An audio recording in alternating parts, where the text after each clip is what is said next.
আবারও বলছি আমাদের রঘুনন্দন ওনাকে শ্রদ্ধা ভক্তি সহকারে গড়াগড়ি দিতে দেবেন।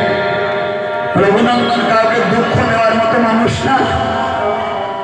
অধিবাসের দিন থেকে রঘুনন্দনের যে সব থেকে গুরুত্বপূর্ণ বিষয় যেটা আমার মধ্যে আমি পেয়েছি, আমার চোখে লেগেছে, এটা হলো রঘুনন্দনের হাসি।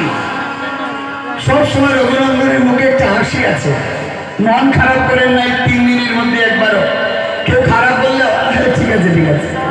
এই রঘুনন্দনকে আপনারা কেউ ব্যথা দেবেন না, বারবার বলছি। ওনাকে গোড়াগড়ি দিতে দিন, শ্রদ্ধা ভক্তি সহকারে গোড়াগড়ি দিলে কলুব দূরীভূত হয়, তারপরে একে একে এসে ধুলো নিয়ে যাবেন। আমি রাজগোস্বামী সবার চরণ ধরে নিবেদন করে এই কথাটা বললাম। আমার কথা মনে রাখবেন। আজ আপনি